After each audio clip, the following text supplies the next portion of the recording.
ಓಂ ಶಾಂತಿ. ಮಧುರ ಮಕ್ಕಳೇ,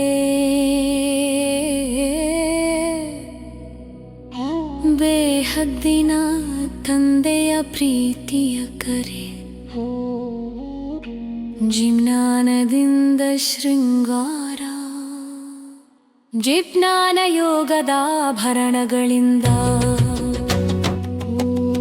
ಆತ್ಮವನ್ನು ಶೃಂಗರಿಸೋಣ. ಶ್ರೇಷ್ಠ ಪದವಿಯ ಗುರಿಯೊಂದಿಗೆ ಸದಾಯವ ರೆಡಿಯಾಗಿರೋಣ. ಸರ್ವೀಸಿನಲ್ಲಿ ತತ್ಪರರಾಗುವ ಮಕ್ಕಳನ್ನು ನೋಡಿ ತಂದೆ ಖುಷಿ.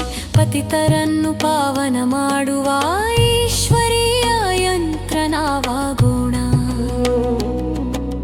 ಲೌಕಿಕ ತಂದೆಗೆ ಮಕ್ಕಳ ಪ್ರೀತಿ, ಅಲೌಕಿಕ ತಂದೆಗೆ ಅಪಾರ ಖುಷಿ.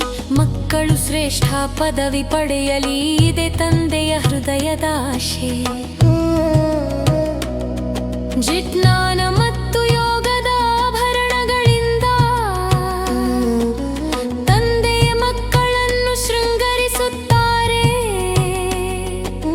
ಪೂರ್ಣ ಅನುಸರಣೆ ಮಾಡಿದಾಗ ಇಬ್ಬರು ತಂದೆಯರು ಖುಷಿ ಪಡುತ್ತಾರೆ. ಜಿಜ್ಞಾನ ಯೋಗದ ಆಭರಣಗಳಿಂದ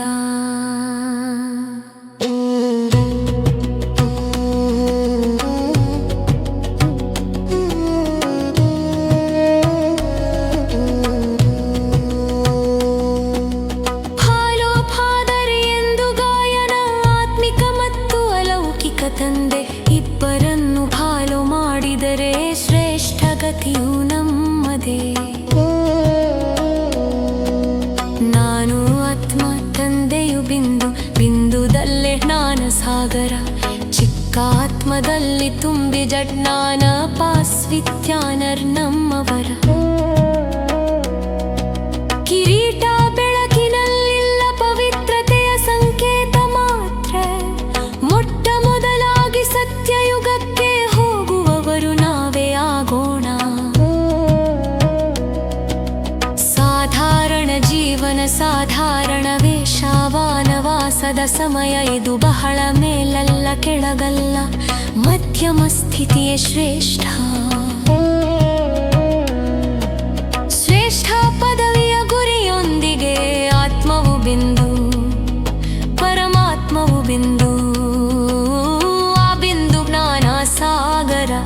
ರೂಪನು ಹೌದು, ಭಸಂತನು ಹೌದು, ಪಾಪಗಳನ್ನು ಪುಣ್ಯಗೊಳಿಸುವ ಶಕ್ತಿ. ಗತಿ ಸದ್ಗತಿ ನೀಡುವ ತಂದೆ ಎಲ್ಲರನ್ನು ಕರೆದುಕೊಂಡು ಹೋಗಲು ಬಂದಿದ್ದಾರೆ. ಶಿವನ ಮೆರವಣಿಗೆಗೆ ಸಿದ್ಧರಾಗಿ ಮಧುರ ಮನೆಗೆ ಮರಳೋಣ. ಗೃಹಸ್ಥದಲ್ಲಿದ್ದರೂ ಪವಿತ್ರತೆ, ಕಮಲ ಪುಷ್ಪ ಸಮಾನ ಜೀವನ.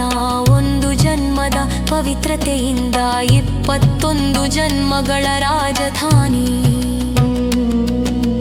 ಕಾಮಚಿತೆಯ ಮೇಲೆ ಕುಳಿತು ಕಪ್ಪಾದೆವು, ಈ ಜ್ಞಾನದಿಂದ ಸುಂದರರಾಗೋಣ. ಒಬ್ಬ ತಂದೆಯ ನೆನಪಿನಲ್ಲಿ ಮನಸಾರೆ ಮಾತನಾಡೋಣ. ಜಿಜ್ಞಾನ ಯೋಗದ ಶೃಂಗಾರದಿಂದ ಸ್ವದರ್ಶನ ಚಕ್ರ ತಿರುಗುತ್ತಿರಲಿ, ಪಾಪಗಳೆಲ್ಲ ಭಸ್ಮವಾಗಲಿ. ಇಲ್ಲಿ ಯಾವುದೇ ಹಿಂಸೆ ಇಲ್ಲ, ವಿಕಾರಗಳೊಂದಿಗೆ ಯುದ್ಧವಿದೆ. ಡಬಲ್ ಅಹಿಂಸೆಯ ದೇವತೆಗಳಾಗಿ ಮಾತು ಮನಸ್ಸು ಕರ್ಮ ಶುದ್ಧ. ಕಣ್ಣೀರು ಬಂದ್ರೆ ಅನುತ್ತೀರ್ಣ, ಜಿಜ್ಞಾನ ಹಲ್ವವೇ ನಮ್ಮ